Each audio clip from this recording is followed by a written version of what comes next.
Hello, students. Today we'll begin with the first chapter of Hornbill. The name of the first chapter of Hornbill is The Portrait of a Lady, which is written by Khushwant Singh. Now, before beginning with this particular chapter, I want to tell about the author Khushwant Singh that he was born on 2nd of February in 1915 and he died on 20th of March 2014. He was an Indian novelist, he was a lawyer, politician, and a journalist too.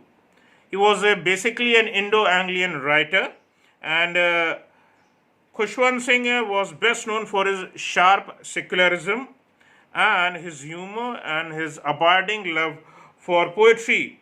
His comparison of social and behavioral characteristics of Westerners and the Indians are connected with acid wit. Now, he served as the editor of several literary and news magazines also, and as well as two newspapers also. And through the time period of 1970s and 1980s, he is also the recipient of Padma Vibhushan, which is the second highest civilian award in India. Now, coming to the chapter, the portrait of a lady, my dear students, this particular chapter describes a special bond between the grandmother of Khushwant Singh. This chapter is actually a part of the autobiography of Khushwant Singh. So it actually shows a special bond between the grandmother and the grandson over here. The grandmother of Khushwant Singh and the grandson himself, Khushwant Singh, and it narrates how the relationship between over the years between Khushwant Singh, and it develops over the years as Khushwant Singh grew in age, and it changes the relationship in it, how it changes in it changed in different ages, and as the grandmother grew older. Now, solitude and silence actually fills the grandmother's days, and as she distances herself from the real world, also, and she now prefers in the company of gods and the birds, and she likes the company of loves the company of gods and birds only, and that is why she is also just using the japmala, and she enters a world or four, and she is contented with herself, and she is not much concerned with the rest of the world. So this is the introduction, and now we'll move ahead into the explanation of this particular chapter, the portrait of a lady. Now and we'll do it with the line by line explanation of this chapter.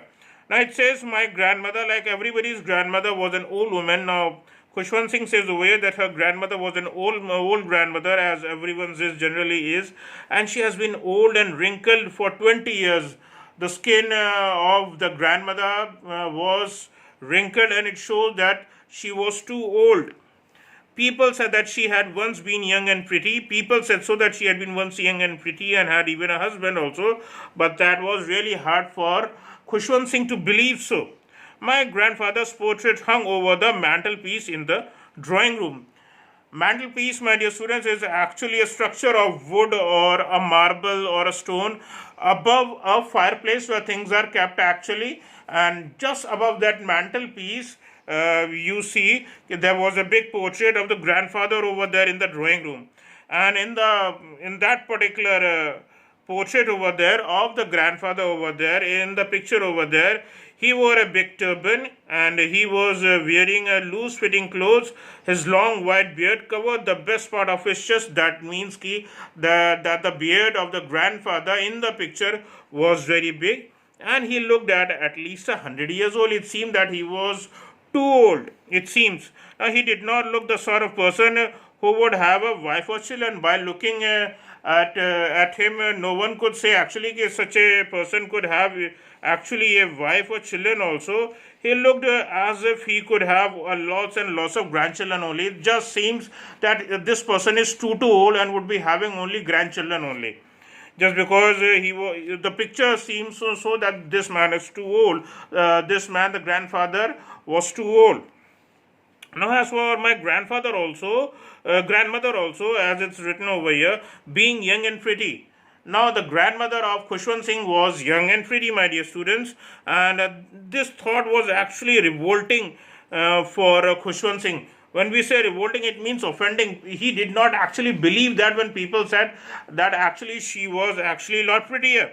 Now, she often told us of the game that she used to play. When grandmother told him actually that she used to the different kind of games she used to play when she was a child actually, and that seemed quite absurd. That seemed quite silly actually for Khushwant Singh, and undignified on her part. Undignified means unworthy for the grandmother on her part, as we treated it just like the fables of the prophets. Fables mean just like the stories, because for them, for Khushwant Singh, it was something like what kind of game such an old woman would be playing. As what he thought was that she was his grandmother, and it's certain that how could she be being a grandmother could actually play games and sports or any such kind of things. So that is why it just when people said so, it just seemed like stories actually to him. Now, she had always been short and fat and slightly bent, as he had seen, as Khushwant Singh had seen. So the height of the grandmother of Khushwant Singh was short. She was a flat lady and she was slightly bent. Her face was crisscross of wrinkles over there, running from everywhere to everywhere. And now we were certain that she had always been as we had known her. So it seemed as if this was the condition. This seems as she was old from ever. It just seemed that way. And old, so terribly old that she could never have grown older. And it seems that this is the last stage of being old, and no person can grow much older than this age. It seemed as if she was too old. By this sentence, it means that the lady, the grandmother, was too old and had stayed at the same age perhaps for 20 years, according to Khushwant Singh. Now, she could never have been pretty, and but she was always beautiful, uh, as she was always beautiful, and people had said so. And she hobbled about the house. She hobbled means she walked just because she was fat, and she walked limpingly in the house. So hobbled means limpingly, walk limpingly. So just because she was too fat and she was too old, so she walked limpingly, as generally old people do, and they are unable to walk properly straight. So the grandmother of Khushwant Singh also walked limpingly about the house in the spotless white, with one hand resting on her waist. When it's written over here in spotless white means with spotless white hair, with one hand resting on her waist to actually to balance her stoop, to balance her walk, and the other telling the beads of the rosary. And on one hand was on the waist, and the other hand was actually using the japmala. Rosary is actually japmala. So her silver locks, or the white hair actually. So locks is actually the word used for braids of a hair, you can say, or tuft, you can say. You can say tuft also. The braids of a hair would be a lot better term for this. Was scattered untidily over the pale puckered face of the grandmother. Puckered face means is actually wrinkled face. Now her lips constantly moved in inaudible prayer. She used to pray when she was using the japmala. She was doing the inaudible prayer which could not be heard by another person, but she was doing the prayer continuously. It seemed so that she was doing the prayer continuously. Yes, she was beautiful. She was like the winter landscape in the mountain. She was just like as if she was completely white, and she was just like the winter landscape when we see that the mountains are just covered with snow. So she was just completely white. An expanse or pure white serenity. Serenity means over here peace. When anyone could see such a lady like my grandmother, it would only see that she was generally a peaceful lady, breathing peace and contentment, which actually gave satisfaction or gratification or comfort to Khushwant Singh. Now, my grandmother and I were good friends, according to him. Both of them were earlier in the childhood, they were just friends, and my parents left me with her when they actually went to live in the city. When the father and the mother of Khushwant Singh went into the city to live in over there and started living over there. So they left Khushwant Singh in the house of the grandmother, and the childhood of Khushwant Singh was actually spent in the house of the grandmother only. Now, when they went to live in the city and we were constantly together over there, she used to wake me up in the morning. She used to wake up in the morning and get me ready for school. So she was the one who actually got wake him up early in the morning and get him ready for the school. And she said her morning prayer in a monotonous singing song. She used to pray. She used to pray and sing songs or sing holy songs. And while she was bathing, actually, and dressed me in the hope that I would listen and get to know by heart. And she is purposely also did so simply because in doing so, Khushwant Singh, when as a young boy, he would learn actually. He would come to know and he would learn these songs. I listened because I loved her voice, but Khushwant Singh loved the voice of the grandmother rather than the songs. He was much more concerned about the voice rather than the songs, but never bothered to learn it, and he never troubled himself to actually love the songs. Then she would fetch my wooden slate and the wooden slate, and she had actually already washed earlier, and the pen, and tie them all in a bundle and handed it to me. And after that, doing of a breakfast, then of a thick stale chapati with a little butter and a sugar spread on it, they went to the school. So they after having the breakfast, they used to take the chapatis which were covered with butter and sugar. They took it to the stale chapatis to the school also, simply because on the route there were many village dogs which actually just followed both of them, and the grandmother used to give these stale chapatis to them. Now, my grandmother always went to school with me because the school was attached to the temple. Now, here we come to know that the grandmother actually went to school, and the school was just close connected to the temple, and the priest taught us the alphabet and the morning prayer. So the priest over there, who was the priest of the temple, actually taught the alphabets and the morning prayer. And while the children sat in the school over there, and they sat in the rows on either side of the veranda over there, and they sung the alphabets or the prayer in a chorus, whatever was being taught. They used to generally sing in a kind of a chorus song. And my grandmother sat inside reading the scriptures. My grandmother used to sit in the temple, and she used to read the holy scriptures, holy text, holy books, sitting in the temple.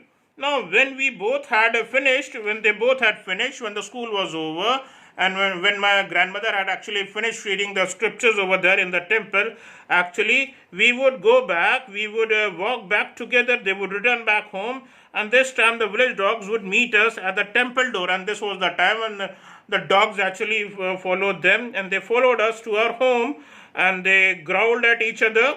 Growling means over here barking at each other and fighting with each other for the chapatis that were actually thrown by them. Now, when my parents were comfortably settled in the city, they sent for us, and when the father and mother of Khushwant Singh actually got established in the city properly, and then they called the grandmother and Khushwant Singh to get established in the city too. Now, that was a turning point in the friendship of Khushwant Singh and the grandmother, just because they shifted the places from village to city. Now, although we shared the same room, my grandmother no longer came to school with me. The first thing was just because they had come to school. Now, earlier when Khushwant Singh used to go to school, grandmother used to accompany him. But now here we come to know that actually now the grandmother did not accompany Khushwant Singh in the city while going to school.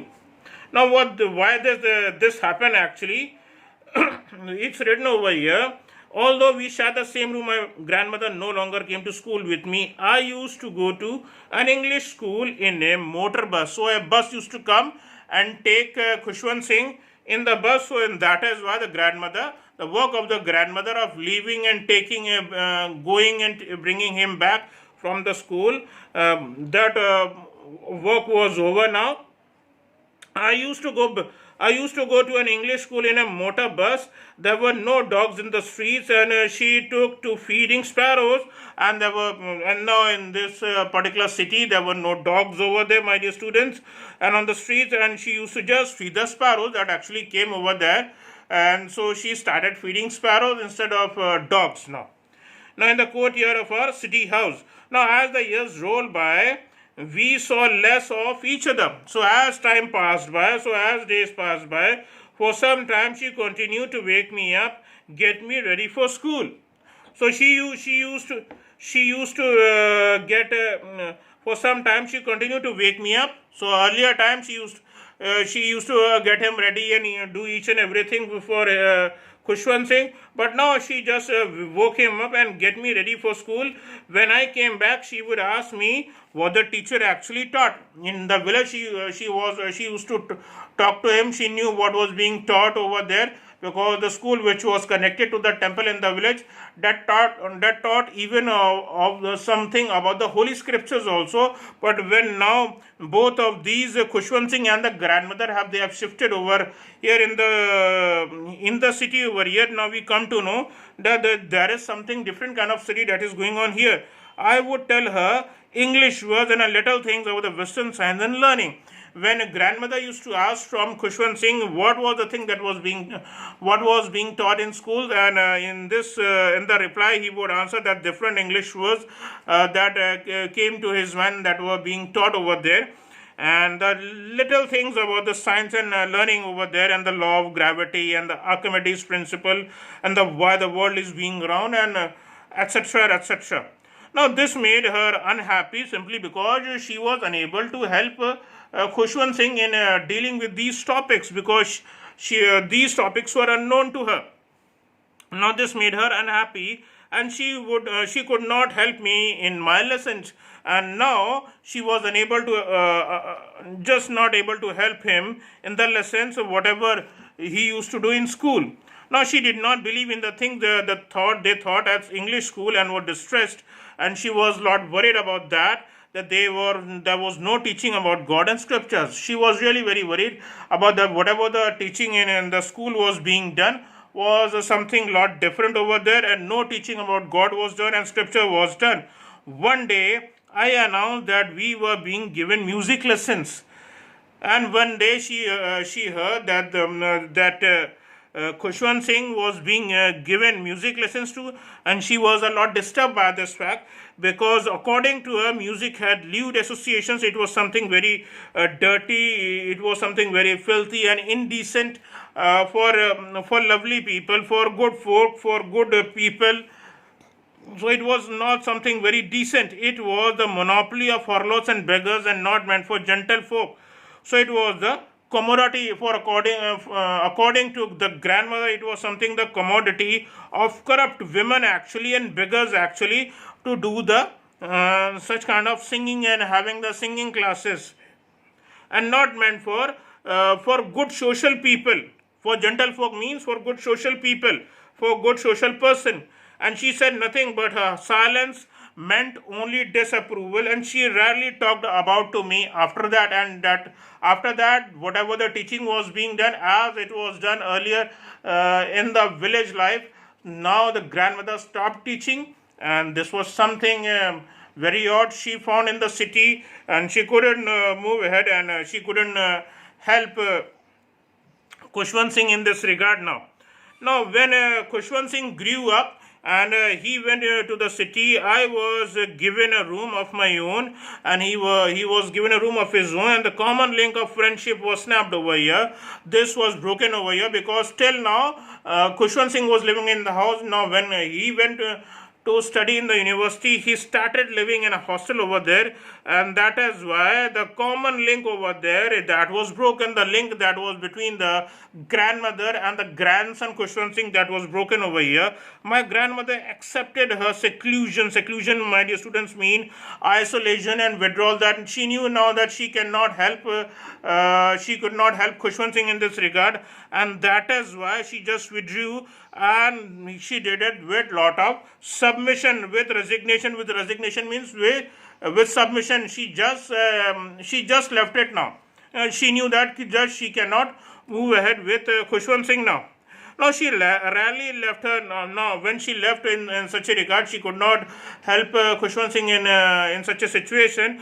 What the left work she could do for in the whole of day was she rarely left her spinning wheel. She was utilizing the charkha to and then rather than talking to anyone, from sunrise to sunset she sat by her wheel spinning and reciting prayers. She was either spinning the wheel, she was either using the charkha, or either reciting the prayers or saying the prayers. Only in the afternoon she relaxed for a while to feed the sparrows. It was only the noon time actually. It was in the afternoon only when she used to feed the sparrows, while which came actually in the afternoon over there, while she sat in the veranda breaking the bread into little bits of hundreds of little of birds collected around her actually, and creating a veritable bedlam of chirpings. Now veritable means, my dear students, real. Bedlam means unrest. Chirping means the voice of the birds. So the voice of the birds could easily be heard, and there were hundreds of birds, hundreds and thousands of birds that actually came and sat in the houses over there, in the house over there in the city. Now some birds came actually and perched on her legs. Some came and actually come and sat on her legs. Other on the shoulders. Some even sat on her head. Some birds used to come and sat on the head of the Khushwant Singh's grandmother. Perched means sat. And some even sat on her head, but she smiled but never shooed them away. Shoot them means, but she never tried to actually flew them away, and she let them sitting. And it used to be the happiest half hour of the day for the grandmother actually. When I decided to go abroad for further studies, when Khushwant Singh was up to go abroad for higher studies, and I was sure my grandmother would be upset in this regard. I would be away for 5 years. Now it would be a much longer time period if we see over here. So it would be a lot longer time, and at her age,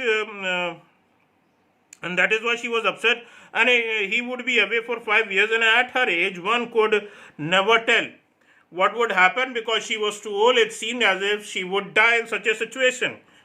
But my grandmother could, and she was not even sentimental at this moment when he was actually leaving.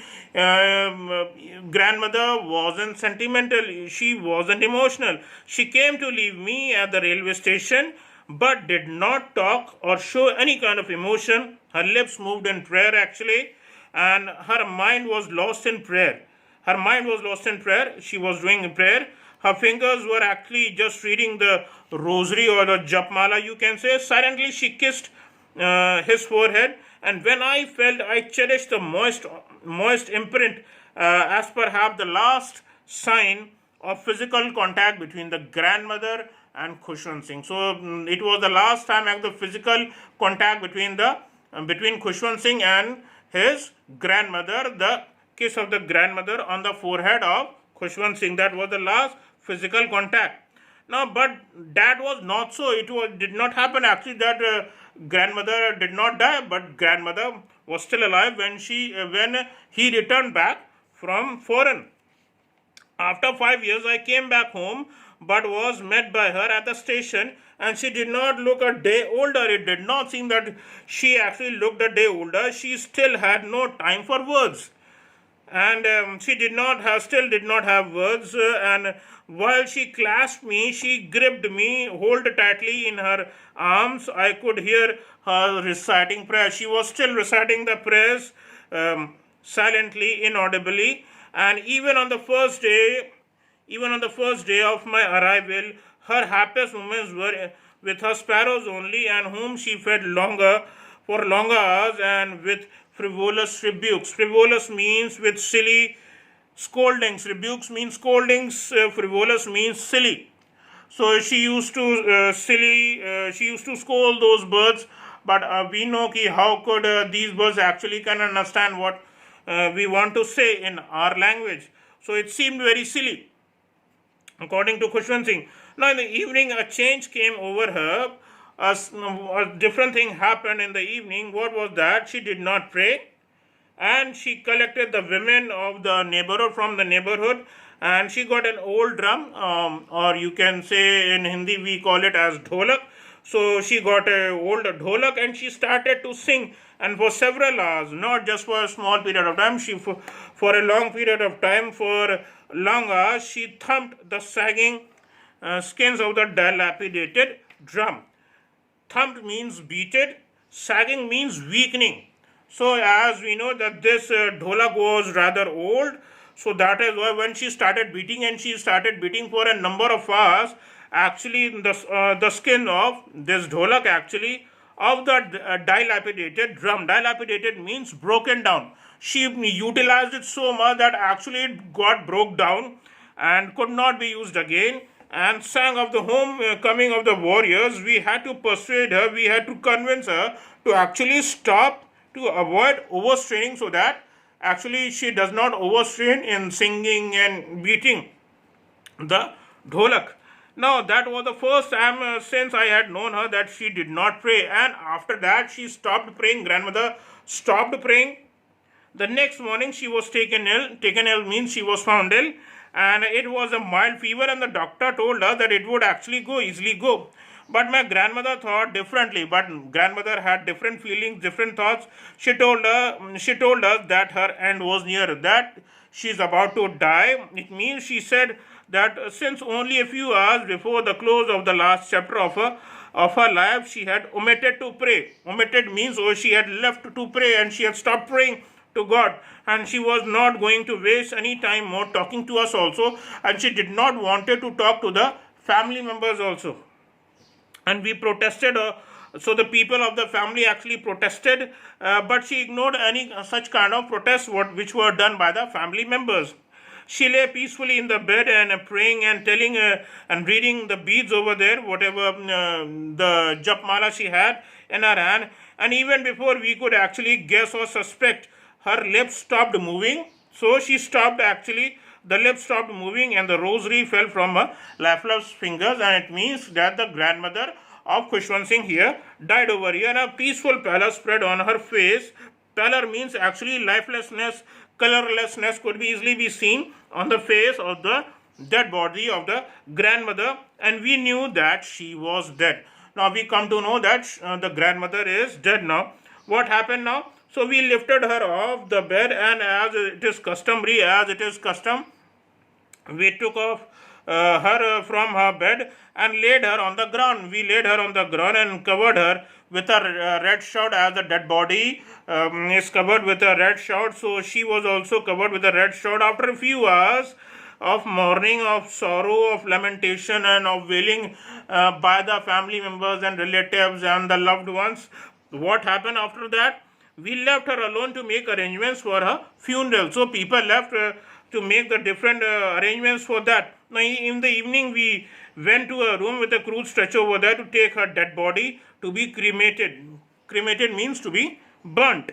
Now the sun was setting and had lit her room and veranda with a blaze of golden light. Blaze means shining of golden light. So at that point of time, and we stopped halfway in the courtyard, in the veranda only, we stopped over there, all over the veranda, in the room right up there where she lay dead, still wrapped in the red shroud. She was covered in the red shroud, in the red cloth over there. Thousands of sparrows scattered on the floor.